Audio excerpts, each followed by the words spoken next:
Team coverage does continue with Fox 23's Scott Martin. He's live in Shawnee. And Scott, the governor is issuing an emergency declaration.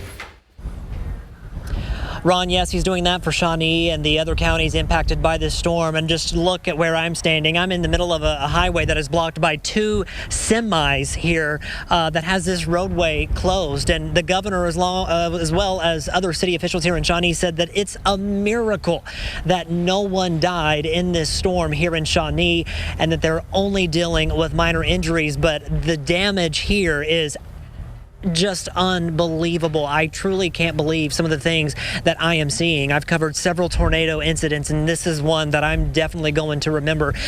You see these two semis that I'm talking about. This is just one or two of multiple semis. There's a parking lot behind me that has two more semis that are toppled over just like this. Here's a look at some video from some homes that we went out to, and you'll see people already starting to clean up after this storm.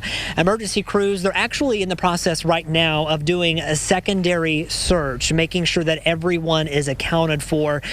We only know of minor injuries. The city says no one had any major injuries, so that's definitely some good news. The city does say that 1,800 structures were damaged, including a number of buildings on OBU's campus. In fact, Governor Kevin Stitt said there wasn't one building on the campus that didn't have some type of damage in the storm. Still, the city has many streets or many trees and power lines that are blocking roadways, and they're asking everyone to stay home. Governor Stitt says this could have been so much worse. All the families in Shawnee and that have students that go here from out of state, everybody's been accounted for, all the students. We've canceled class for the next 2 days, and so we're rebuilding and going to put things back together, but just let all the families know that all the kids are okay. Yeah, they are all okay after hunkering down there in the chapel basement, actually.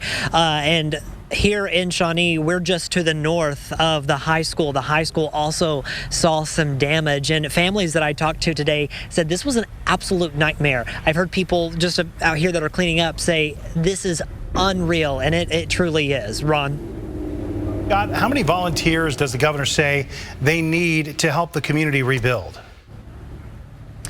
Well, Ron, that's a very good question, and that's something that this community is going to need, a lot of volunteers. And right now, the city, in fact, is actually asking for people just to wait. They said they're not prepared to have floods of people coming in with their chainsaws and things of that nature yet, because they're still trying to assess things. As I mentioned, they're doing that secondary search just to make sure everyone's accounted for. They are asking, if you do want to help out, to check out the Red Cross. You can check that website and help that way for right now. When it comes to wanting volunteers flooding into town, of course, that being the Oklahoma standard you hear us talk about oftentimes, so that will happen, but they're asking everyone to wait on that for just a little bit. Coming up tonight on Fox 23 News at 5, you'll hear from families impacted by this storm and just some of their reactions. Live in Shawnee, covering news that matters, I'm Scott Martin, Fox 23 News.